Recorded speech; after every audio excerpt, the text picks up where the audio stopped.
So Barney, should I turn on my webcam when I speak or not required? We are YouTube live, Nitin. Okay.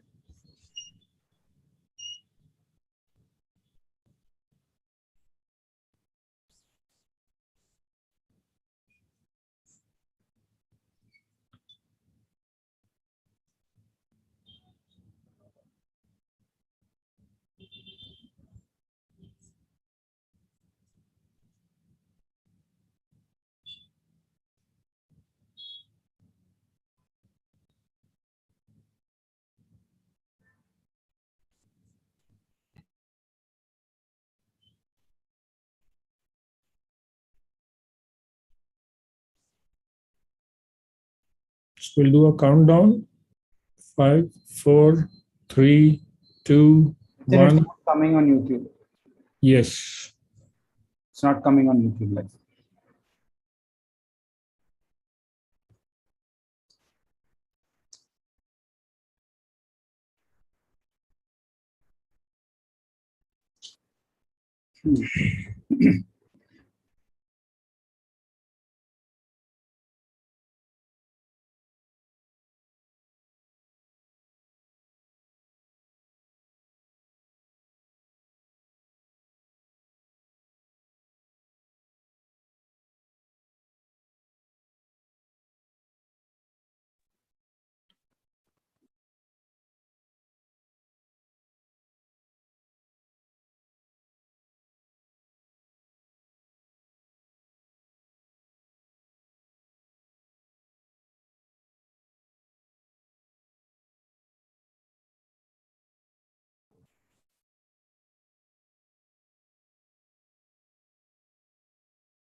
Hey, hello everyone.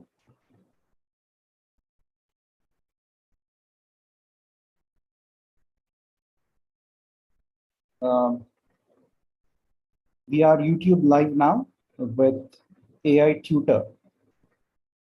This is a product which has been in the making since long, and we thought we will finally launch it. And here we have our product. Let me briefly talk about the product and the functionalities pertaining to that. Post which I'll hand over to Sharath and Nitin, who will be walking you guys through the various features live in action. So here we go. Welcome once again to this soft launch of AI Sprite product that we have. We have included a lot of AI capabilities in it. Let me speak about a few of these. So we have cognitive assessment. We have included the self-learning mechanism. We included scroll bar movement analysis.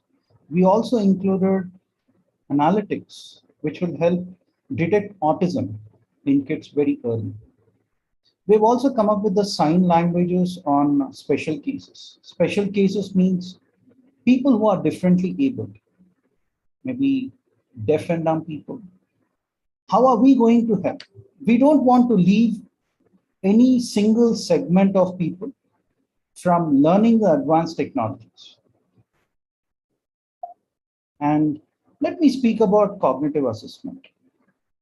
Here, we will ensure that we ask our participants to enable their webcam. It is up to them on whether they want to enable their webcam or not.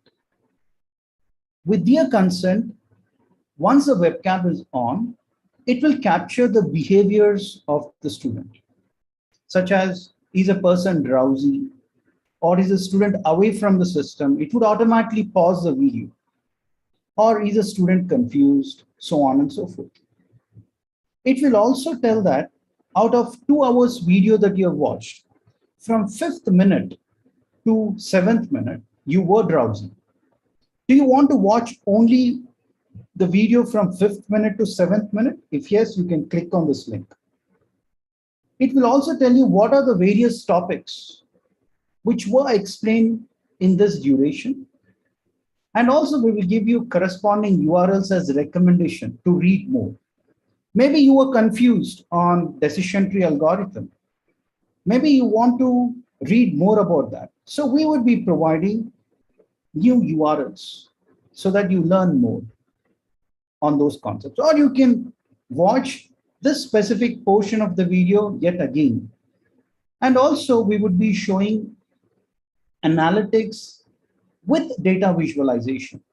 What was the overall duration? Out of overall duration, for what amount of duration were you active? For what amount of duration were you actually absent, not even in front of your system? All these is done by bearing in mind the data privacy norms. We would not store your image, neither would we store your video. We would store only the image in bit format, 1-0 format, so that the data privacy is taken care of. This is one feature that will help you understand where you are not able to focus. And this is for the students. What about for teachers who have actually done this recording, who have actually conducted this training? For them also, we will share a report which says, out of 1,000 students who have enrolled for your program, approximately 50% of students are getting confused when it comes to this algorithm C5.0. So maybe the tutors have to re-record this portion or bring in some interesting aspects to engage the students better. And we also have our AI-driven chatbot. I would say AiTutor. What this AiTutor does is, it will extract the text from the videos. Directly you cannot, so from the video, we extract the audio, from audio, we extract the text. And also we do topic modeling on this text. We understand what topics were explained in this video. And we will also do automatic web scraping, and we will try to extract more text from sources such as Wikipedia, etc. And we'll combine it with this text which we extracted from video. So the corpus, the data on which we are training our algorithm, training our bot, becomes comprehensive. And then we train. So this is an AI tutor who is going to sit with you, sleep with you, walk with you. Any questions you have pertaining to the video, you ask your question here, and it is going to reply with a crisp, precise, summarized answer. So you need not toggle between different screens. You can stay focused on the screen on which you're watching the video. And you can ask your questions there, and then and there you get a response. Another analytics that we have done is scroll bar movement analysis. For example, a specific student might not understand a portion of the video. So what would that student do? He will again rewind. He will go to that part and replay that. How many times did that student go back and replay a specific portion of the video? That will help us understand that, hey, in this particular topic called transformers, you have done a back and then you have replayed that 5 times. So that would help the student understand that this is a concept where I need to focus more. I need to understand more. I need to learn more. So we will also do recommendations on the important URLs where you can read more about that topic to understand better. This is from the regular student's perspective. But do we need to leave aside the kids who are attending online classes nowadays? And there was a research in the newspaper, regional newspaper, which says that Only 5 to 6% of the students, kids under 8 years, are able to understand the topics or the concepts which teachers are teaching. Do we need to leave them aside? No. These are the people who are going to grow, and they are going to work for the country, and they are going to be the future workforce. And significant proportion of students are having learning disabilities or autism, right? Autism has a big spectrum, and kids fall in various zones of that spectrum. Before 8 years, if you can identify autism symptoms, then you can give kids some treatment to ensure that they overcome the challenges. Post 8 years, it's really difficult. Even if you identify, it doesn't help much. So for example, say a student is watching in front of the system, sitting in front of the system and watching maths lecture from the teacher. Maybe that student is flapping hands for no reason. Or maybe that student is smiling, giggling for no reason. Or maybe that student is not maintaining eye contact at all, is not at all looking at the screen. These are all a few symptoms of autism or learning disabilities. So what if we can identify those kind of behaviors? And what if we can also recommend that, hey, for this is the kind of therapy which is recommended. And let the parents take a call. Let parents go get additional tests done before they figure out on what kind of disabilities their kids have. This is during COVID, while kids attend online classes. Post-COVID, when kids go and attend the classes in the school, then how are you going to use this tool? No longer they will attend online classes. Yeah. At that point of time, we'll have CCTV footages. In CCTV footages, we will have our algorithm that's called as edge computing.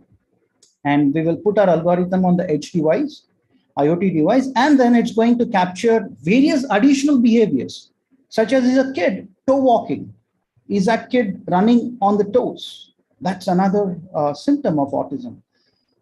All these things would come out, right? And we have built all of these things. And then finally, sign language. People who are differently able, deaf and dumb, how do they, they cannot listen to your recorded videos. So we have come up with a mechanism wherein from the video, there will be an image like this. And this image would be a 3D image of the tutor who would be doing the sign language to help the deaf and dumb people understand the concepts.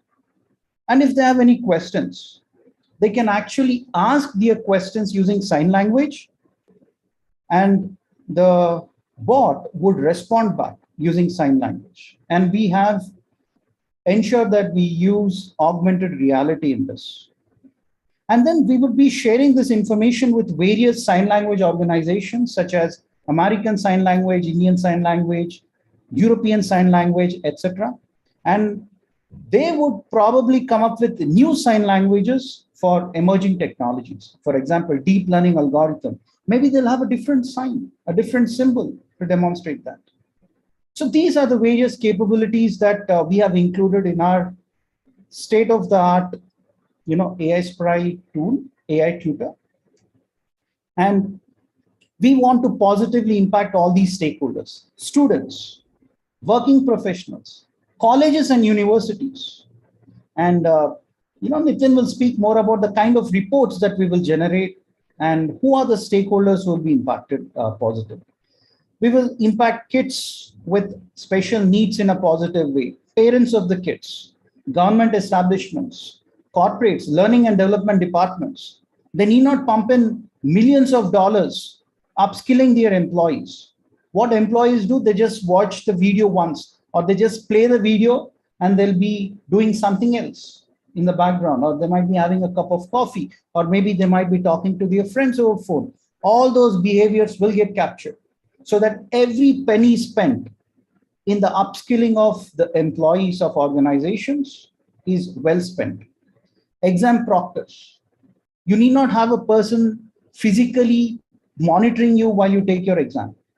Our tool takes care of that. If you're looking sideways or somewhere else, it will detect that, hey, you're probably trying to cheat, and then it will show an alarm, or it will throw a pop-up message saying that you should not be peeping sideways, etc. So the business model is something which would come up very soon. In October, we have the final launch, and that is when we will make the business model visible to the outside world. And now I would like to hand it over to Sharath, who will demonstrate a few of the capabilities which I've just spoken about live in action. Over to you, Sharath. Thank you, Bernie. Hi, all, everyone. Hope everyone is doing good, and wish you a very happy Teachers' Day, everyone. Every day we keep learning, and from whomever we are learning things, they are our gurus, so we need to respect them. Now, let me showcase the demonstration. I'll share my screen, and let me show the launch. So this is the AI Spry home screen. Most of you people are already aware. Our customers are aware of this. So let me log in. I'm using a student login. Eventually, we will have face recognition as well. And this is what we see once we log into the page. And as you can see, there are various modules that we will be able to refer to learn things. And along with these videos, I also want to showcase the AiTutor bot, which is a 24/7 bot, which is available for you to keep your learning going. So this is the tutor, AiTutor bot. I would say hi. It would try to interact, say hey. I would also try to ask questions, right?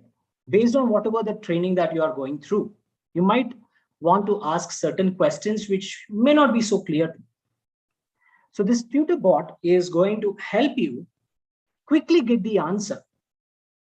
So for example, I'll ask, what is forecasting? Maybe you're listening to forecasting topic.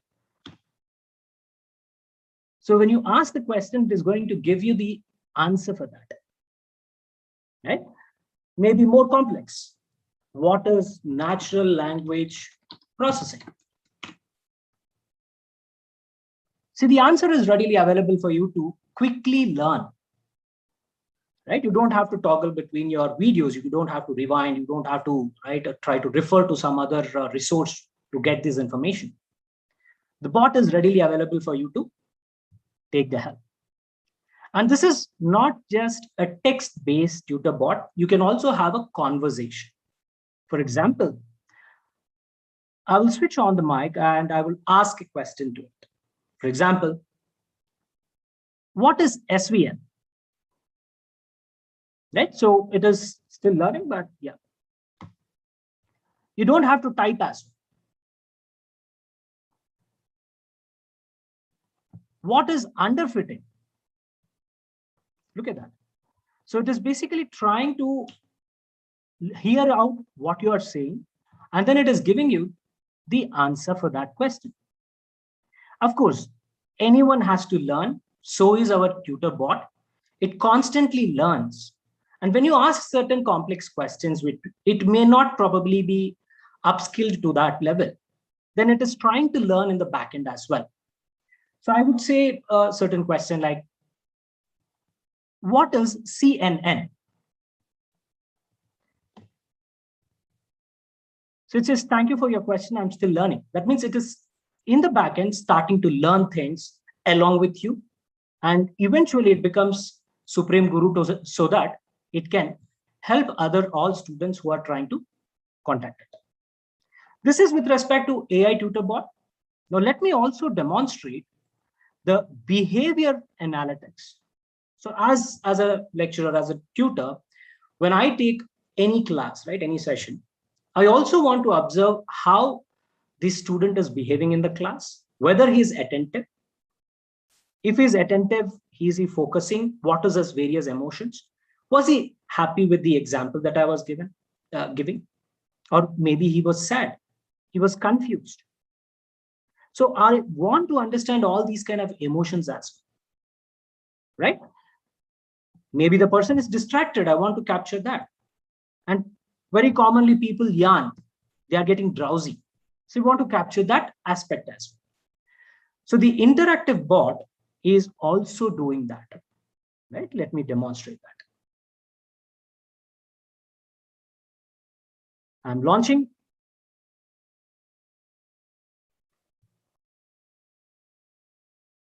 Looks like my internet is a little weak. Let me open that video. All right. So I'll go to the first video. And here I will play. Right? I'm trying to play the video here. The session will be only introduction. Right? So this is how our learning starts. Now I want to switch on the analysis. Right? Video is playing. This is a feature which we have, right? Even in YouTube and various other platforms, we have the recorded videos playing. Now what we're doing is we'll ask the bot to start analyzing our behavior. So click turn on analysis. Because we are penetrating into the privacy, we need to take a confirmation, and we are trying to get that confirmation here. And look at this. So the analysis has begun, and it is trying to capture my behavior, right? As it is already explained, we are not storing any data. So from security perspective, it is foolproof. And every second, we are trying to capture the behavior of the student. And when you click on the report, it would generate a report like this, right? So I have played for some time.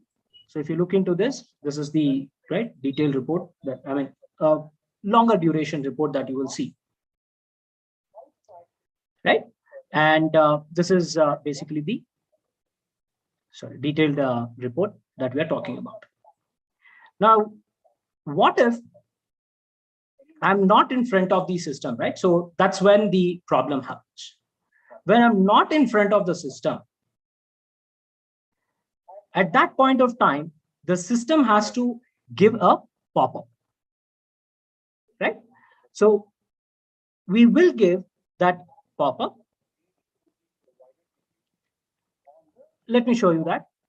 I'm moving away from the computer. Let's say I'm just blocking my view. And you can see the bot is trying to realize that the person is not in front of the system.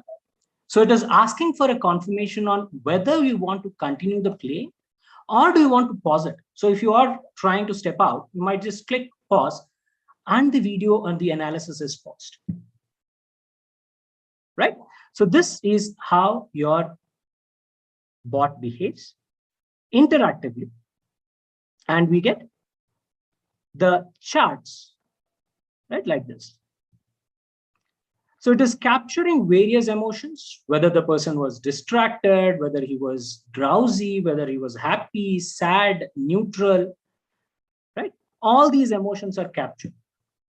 And all these emotions, this is a quick report, and you'll also get a detailed report here on the home screen.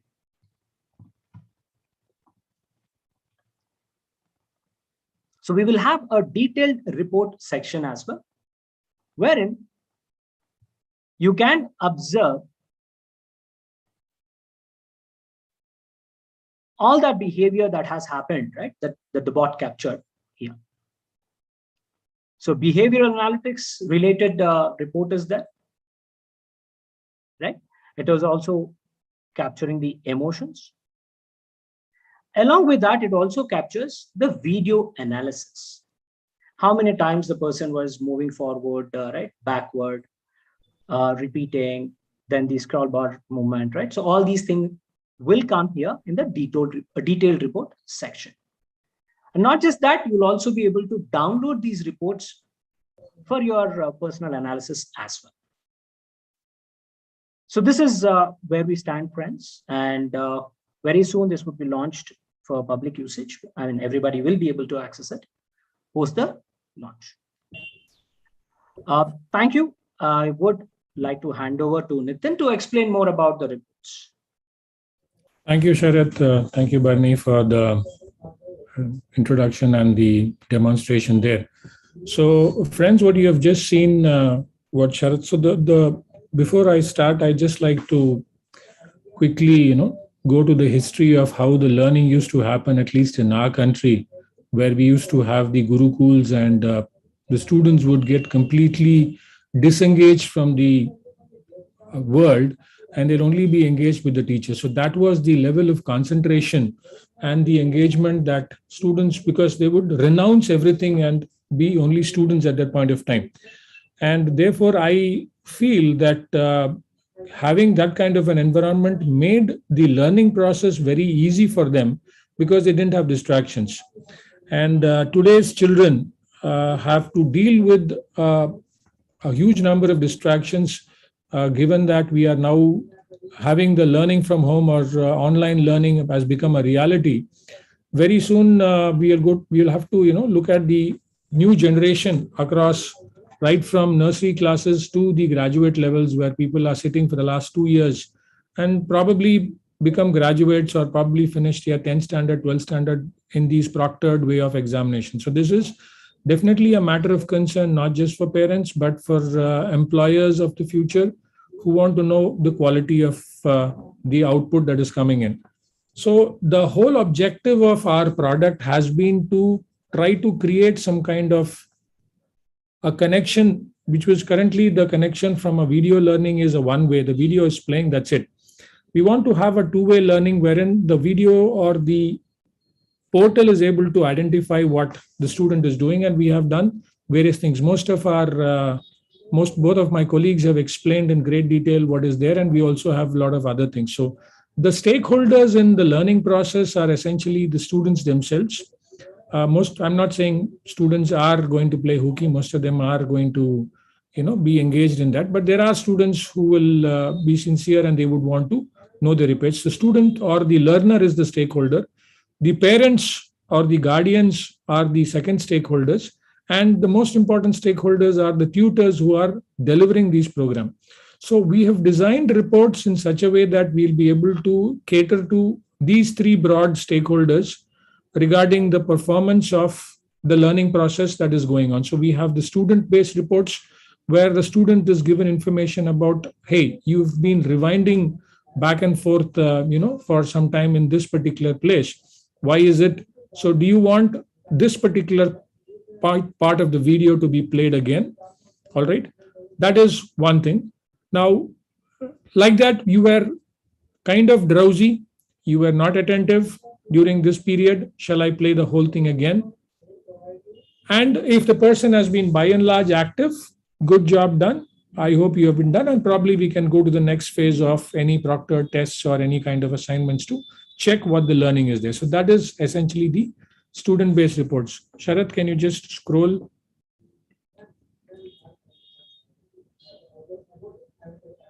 Yeah.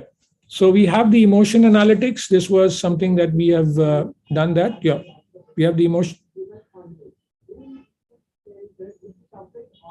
So emotion analytics, we have the 5 emotions that we are trying to say, and trying to also eventually identify amongst the students why somebody is, angry about sitting through the class and what duration. Emotions do change. We don't expect everybody to sit through a 45-minute lecture being very happy. So those things will happen, and we will be doing a lot of analytics on this particular things eventually on the tutor-based module, where tutors will say which zone of the video is most of the students are very unhappy. So that is what it is. Next, we'll look at the analytics of the video. So here you have the places where person has rewound. Now, if you look at the left extreme, the the orange thing. So the length of that particular rewind tells you how much the person has rewound and how much. And when we hover over that, eventually you'll be able to see how many times the person has rewound that particular duration of that video. And We will also be having database connected, or we'll have the video mapped with our database to also do what is known as topic modeling, and all videos will have topics associated with them.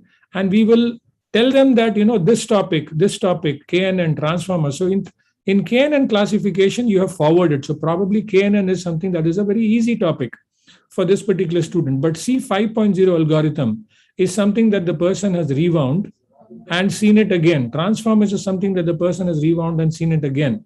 So this probably needs a little more attention, or probably needs more additional information on these kind of things. So this is the suggestions or the recommendations that we are going to have, the URL recommendations, wherein you can probably go and look at that.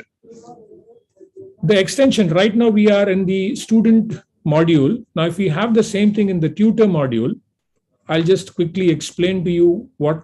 So if we see that the C 5.0 algorithm is something that 70% of the students are rewinding and playing, this will serve as an alert to the tutor to probably come up with additional videos or additional content, or record some more content and give it to the students and say, this is supplementary learning for this, because we found that most of you are having some difficulty. We don't need explicit feedback from students stating that, no, C 5.0 is something that is difficult.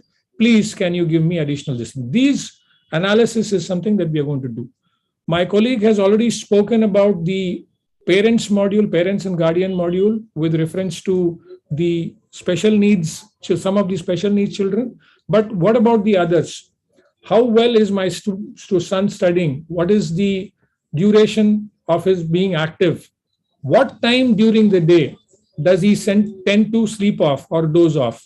Can I space out my learning in such a way that probably he has this, he's a teenager, he sleeps late. So morning 9 o'clock, say making him sit at 9 o'clock in the morning is a little difficult. This is, recorded learning. Can I make him to study at 11:30 in the morning so that when he's fully awake? So these kind of analysis and these kind of reportings and various aspects will be given in the parents and guardians module. All right. So that is briefly about what we have. And to, quickly wrap it up, learning is something that is continuous, and this is, we have the teacher and the student are getting reinvented. The teacher is changing, the student is changing. It is not what we have in the Gurukul now.